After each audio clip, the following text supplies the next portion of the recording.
En esta hora, que Dios les bendiga, vamos a tener una serie de estudios bíblicos con relación al mensaje que encontramos en el libro del profeta Malaquías, que sin duda tiene un mensaje para nuestras vidas. Recordemos que el libro de Malaquías es el último libro que aparece antes de el Nuevo Testamento, antes de la primera venida de nuestro Señor Jesucristo a la tierra.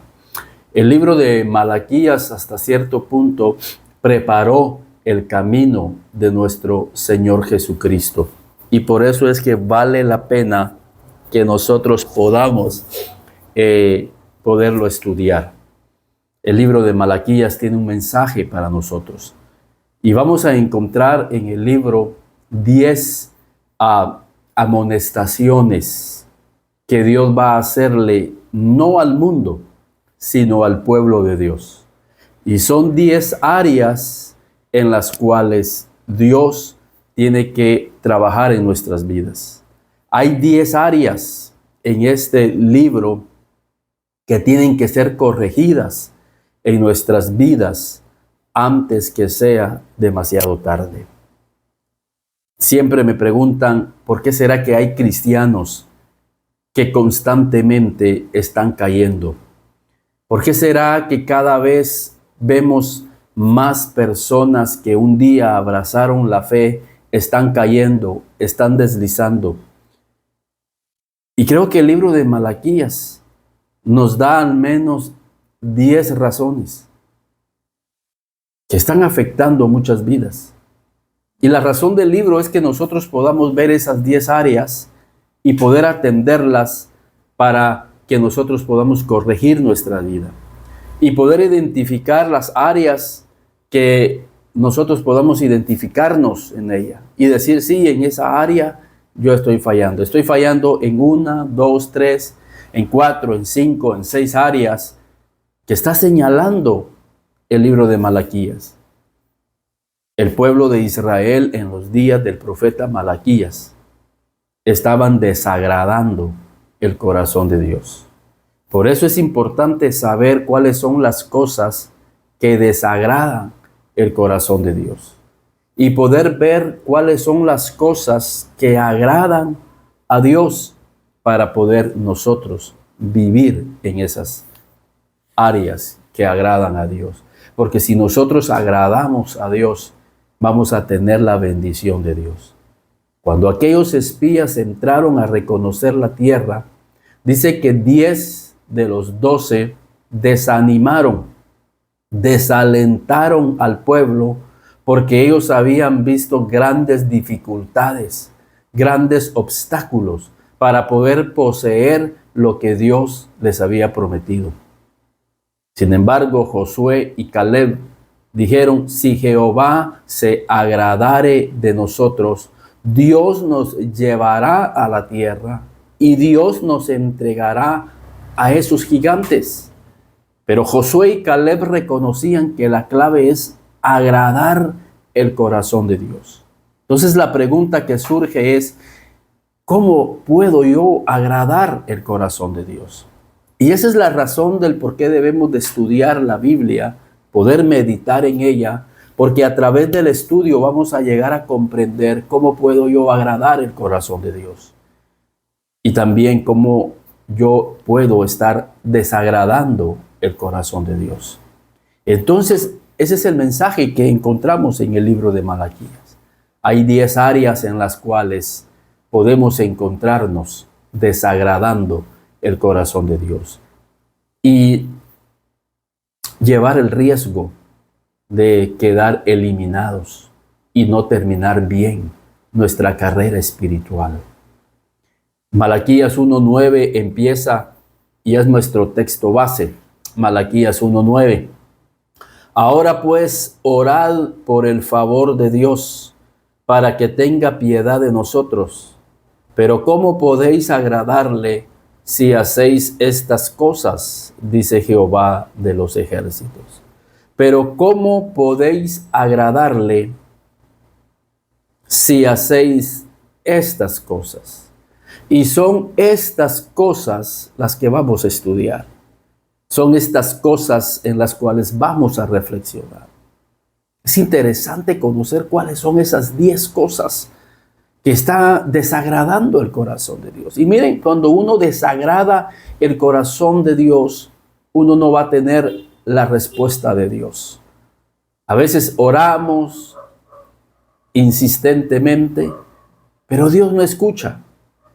La Biblia es clara en Malaquías 1:9.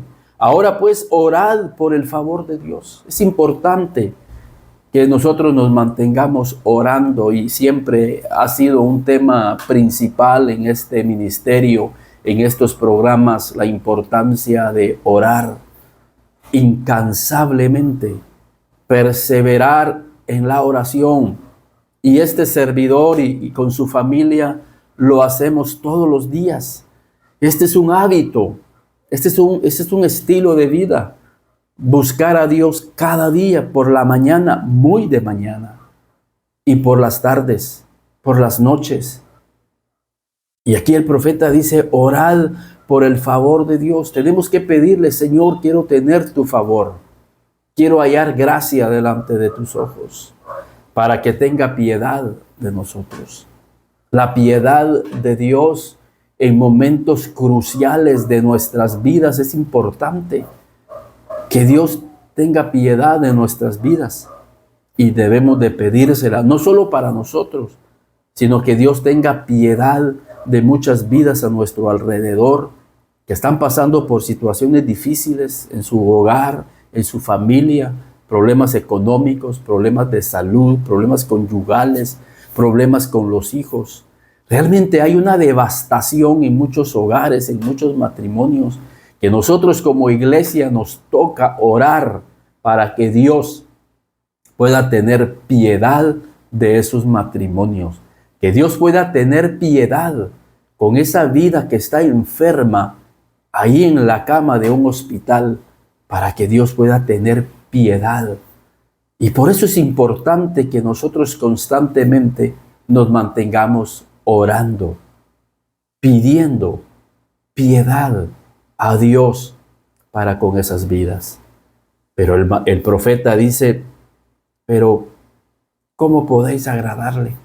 O sea, sí es importante orar, sí es importante clamar, sí es importante interceder, pero lo importante es agradar el corazón de aquel a quien nosotros estamos pidiéndole que tenga piedad. Pero ¿cómo podéis agradarle si hacéis estas cosas?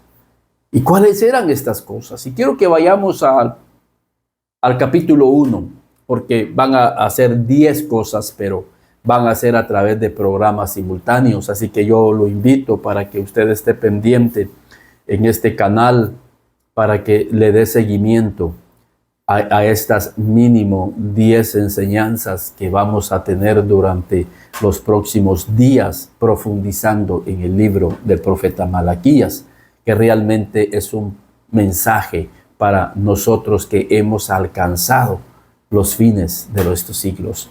Y dice, profecía de la palabra de Jehová contra Israel. Noten, es contra Israel, no es contra el mundo. La Biblia no le escribe al mundo, la Biblia le escribe, le habla al hombre de Dios. Y dice, y toda la escritura es inspirada por Dios y útil para redarguir, para amonestar, para instruir, a fin de que el hombre de Dios. Así que en esta oportunidad Dios le habla al hombre de Dios, a la mujer de Dios. Le habla a su pueblo Israel. Le habla a usted, que es un hombre de Dios. A usted, que es una mujer de Dios. Y que necesitamos la instrucción de Dios. Que necesitamos la amonestación de Dios. Que necesitamos la reprensión de Dios. A fin de que el hombre de Dios sea enteramente preparado para toda buena obra.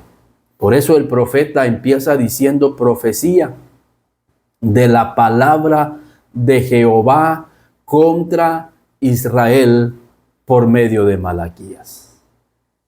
Yo os he amado, dice Jehová. Jehová, Dios, empieza con lo más importante. Él nos ama. Él nos ama. Y esta es la primera lección del profeta Malaquías, que Él nos ama. Nos ha amado con amor eterno. Él no quiere hacernos la vida imposible. La voluntad de Dios es perfecta. La voluntad de Dios es maravillosa. Él tiene pensamientos de bien y no para mal.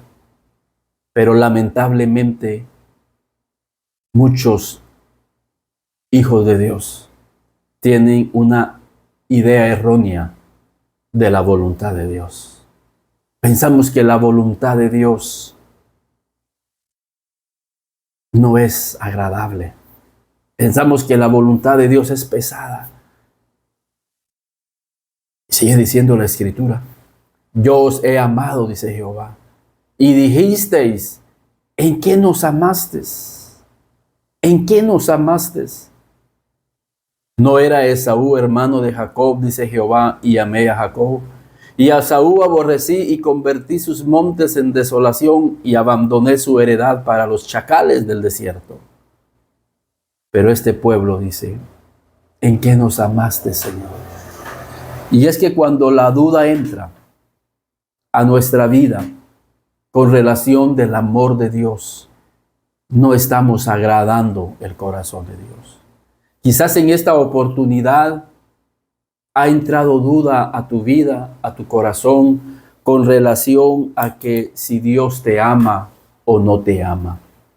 Quizás estás pasando por momentos muy difíciles en tu vida, en la vida de tu familia, en la vida de tus hijos. Están pasando por una prueba muy difícil, pero en medio de esa prueba, tengamos la actitud correcta de que Dios nos ama, de que Dios nos ama y que todas las cosas nos ayudan a bien a los que aman a Dios. El problema de Israel en el desierto es que constantemente ellos dudaban del amor de Dios. Y en los días de Malaquías no era la excepción. La actitud del pueblo era, Señor, ¿en qué nos amaste? ¿En qué nos has amado, Señor? Eso es no tener ojos espirituales para poder discernir todas las bendiciones que Dios ha traído a nuestra vida, a nuestra familia. El problema de esta confesión, de esta gente que dice, Señor, ¿en qué nos amaste? ¿En qué nos has amado? Es que creemos que lo que tenemos lo hemos conseguido por nuestra propia mano. Pensamos que lo hemos conseguido porque tenemos buenas amistades. Pensamos que lo hemos conseguido porque somos personas preparadas. Y como nos preparamos, tenemos un buen trabajo. Y como tenemos un buen trabajo, por eso tenemos una casa. Por eso tenemos esto y lo otro. Y empezamos a sacar a Dios de nuestro corazón. Empezamos a sacar a Dios del centro de nuestra vida. Y empezamos a dudar también cuando muchas veces pasamos por las pruebas. Señor, pero si tú me amas, ¿por qué estoy en esta prueba? ¿Por qué estoy pasando por esta situación difícil? Y no sabemos que Dios en su gran amor y en su gran misericordia está preparándonos para algo bueno, para algo que Dios tiene para nosotros. Y también Dios está deseando por esa prueba sacarnos de algo peor que nos puede venir. La duda entró en el corazón de esta gente y déjeme decirle que muchas veces hemos hablado con muchas personas y han amargado su corazón. Han amargado su corazón contra la iglesia. Han amargado su corazón contra los pastores. Han amargado su corazón con el cuerpo de Cristo y han amargado su corazón contra Dios. Y aunque no lo dicen abiertamente, pero la actitud del corazón de ellos es como la actitud de este pueblo que les dice: ¿en qué nos amaste, Señor? ¿En qué nos has amado? Y miren, esta actitud, esta confesión va más a fondo, porque en Malaquías, en el capítulo 3 y en el versículo 13, sigue diciendo con este mismo espíritu: vuestras palabras contra mí han sido violentas, dice Jehová, y dijisteis: ¿en qué hemos hablado contra ti? Habéis dicho: por demás es servir a Dios. ¿De qué aprovecha que guardemos su ley y que andemos afligidos en presencia de Jehová de los ejércitos? Decimos pues ahora: bienaventurados son los soberbios y los que hacen impiedad, los que hacen maldad. Bienaventurados son los que viven en el pecado. Bienaventurados son los que viven en la maldad. No solo son prosperados, sino que tentaron a Dios y escaparon. Empezamos a ver que es mucho mejor la vida del mundo, porque miren cómo están esos pecadores. Tientan a Dios, viven en el pecado, viven en la maldad, y cómo son prosperados. Y Asaf, en ese sentido, en el Salmo 73 dice: en cuanto a mí, dice, por poco y resbalaron mis pasos, porque tuve envidia de los arrogantes. De hecho, Asaf empieza el Salmo 73 diciendo: ciertamente Dios es bueno. Dios es bueno, dice Asaf, para los limpios de corazón. O sea, el problema es que la gente no tiene limpio su corazón. Y como la gente, los cristianos, no tienen limpio su corazón, empiezan a dudar del amor de Dios. Empiezan a dudar de la bondad de Dios. Empiezan a dudar, como la esposa de Job: ¿aún mantienes tu integridad? Maldice a Dios y muérete. La esposa de Job no tenía limpio su corazón, a pesar que caminó por años por un hombre piadoso, un hombre de Dios. Job, el hombre que lo había perdido todo, nunca dudó del amor de su padre. Job nunca dudó del amor de Dios. Dios dio y Dios quitó. Sea el nombre de Jehová bendito. ¿Y cómo terminó Job? Súper bendecido, muy bendecido. Y lo principal es que Job dijo: antes de oídas te había oído, mas hoy mis ojos te ven. O sea, la prueba llevó a Job a tener un encuentro más profundo con Dios, a tener una relación más profunda con Dios. Job, a través de esa prueba, llegó a conocer realmente quién era la mujer que estaba a su lado. O sea, las pruebas son diseñadas por Dios porque nos ama y porque quiere mostrarnos cosas preciosas, cosas maravillosas. Y sobre todo, Él quiere limpiar nuestro corazón. Pero tenemos envidia de los arrogantes, de los pecadores. Pensamos que ellos están mejor que nosotros. Porque como Dios no nos ama, Dios no nos ama. Y Asaf dice: hasta que entrando en el santuario, comprendí cuál era el fin de ellos. Dios tiene un final glorioso, maravilloso, para aquellos que lo aman y para aquellos que no tienen dudas de que Dios los ama. Aun cuando nos lleva por desiertos, nos lleva por diferentes pruebas, pero a la postre, dice la Biblia, es para hacernos bien. Es para que podamos tener un conocimiento más profundo de su amor y de su verdad. Muchas veces pasamos escaseces, porque Él quiere que conozcamos a Jehová Jireh, Jehová mi proveedor. Muchas veces pasamos por enfermedades porque Él quiere que conozcamos a Jehová mi sanador. Muchas veces Él nos mete en batallas que no entendemos por qué tenemos esta batalla, porque Él quiere que conozcamos a Jehová es mi estandarte, Jehová es mi victoria. Él nos mete muchas veces en angustia porque Él quiere que conozcamos a Jehová es mi paz. Jehová es mi paz.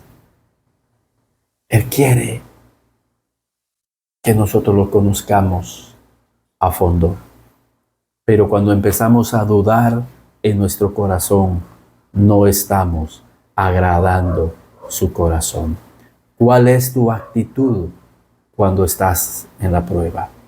¿Has dudado del amor de Dios? Quizás en esta oportunidad hayas dudado del amor de Dios en estos últimos días, porque no ves una respuesta, no ves una solución a tu problema.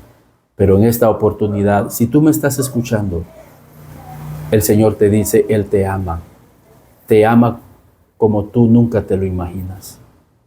Él te ama y quiere lo mejor para tu vida. Quizás Él te ha apartado de cosas que tú amabas, pero que estaban perjudicando grandemente tu vida. Quizás no te dabas cuenta, pero estaban perjudicando y te iban a perjudicar más adelante. Y tu Padre que te ama y que ve el futuro, te quitó esas cosas, te separó de esas cosas, porque Él te ama y quiere hacerte el bien. A José lo llevó a una cárcel y quizás José no entendía. Es más, desde antes José fue vendido por sus hermanos y quizás José no entendía, pero nunca dudó del amor de Dios. Y fue llevado cautivo a Egipto, pero ahí empezó el camino para que Dios pudiera levantar a José de una manera increíble. Luego José fue difamado y fue llevado a la cárcel injustamente. Padre, yo sé que tú me amas. Yo sé que tú me amas y no estoy dudando de tu amor, Padre. Algo viene. Y José permaneció íntegro como Job. Íntegro, porque Jehová estaba con él. Pero miren, fue en la cárcel. Y fue estando en la cárcel que José pudo conocer a aquel hombre, al copero, que le dio buenas referencias a Faraón. Si José no hubiera llegado a la cárcel, no hubiera conocido al copero. Pero como Dios lo llevó a la cárcel, en su bendita voluntad, porque lo amaba y porque quería levantar a José, quería exaltar a José, entonces preparó el camino, un camino estrecho, que muy pocos van por él. Jesús dijo, yo soy el camino. Y el camino es estrecho y muy pocos van por él. Queremos el camino fácil, queremos el camino ancho. Eso solo el Padre de las tinieblas nos lo puede dar. El que no nos ama, porque al final de ese camino ancho es perdición. Pero el camino estrecho es el que nos lleva a la vida. Y es el que nos lo da nuestro Padre que nos ama. Y puso a José en ese camino áspero, ese camino difícil, de prueba, de angustia, de traiciones. Pero ahí va José fielmente. Llegó a conocer al copero. Y el copero le dio referencias a Faraón de quién era José. Faraón manda a llamar a José. José le interpreta los sueños y José es levantado al trono. ¿Por qué? Porque su Padre Celestial lo amaba. Quizás estás en una situación difícil, muy difícil, pero no dudes del amor de tu Padre. Él te ama con amor eterno y Él tiene cosas maravillosas para tu vida. Empieza desde ya a agradar el corazón de Dios y empieza a sacar esa duda de tu corazón Empieza a sacar esas malas actitudes de tu corazón. Y empieza a decirle, Padre, yo sé que tú me amas y tienes cosas maravillosas para mi vida. Sé que todas las cosas nos ayudan para bien a los que aman, a los que te aman, Señor. Y esta era la primera falta que encontramos en el pueblo de Israel en los días de Malaquías. Empezaron a dudar del amor de Dios. Por eso preguntaron, ¿en qué nos amaste? Es no tener ojos espirituales para ver las bendiciones que Dios ya nos dio, las bendiciones que nos está dando y las bendiciones que vienen por venir. Dios es nuestro Padre, Él nos ama con amor eterno. Que Dios te bendiga y que siga hablando a tu corazón y saca la duda de tu vida, porque Dios te ama. Dios te ama con amor eterno. Tú eres su hijo y Él te ama. Por eso te está preparando para algo grande que viene a tu vida y viene a tu familia. Él lo único que está haciendo es limpiando tu corazón y quitando de tu camino tus enemigos, quitando de tu vida todo aquello que te puede perjudicar. Por eso estás viendo cambios drásticos en tu vida, en la vida de tu familia, cambios que solo Dios los puede hacer de una manera sobrenatural. Así como a José, un cambio geográfico de estar en Canaán y aparecer en Egipto. José apareció en el escenario de Dios, listo para ser exaltado y levantado en alto. Que Dios bendiga grandemente tu vida y los espero en la próxima lección del libro de Malaquías.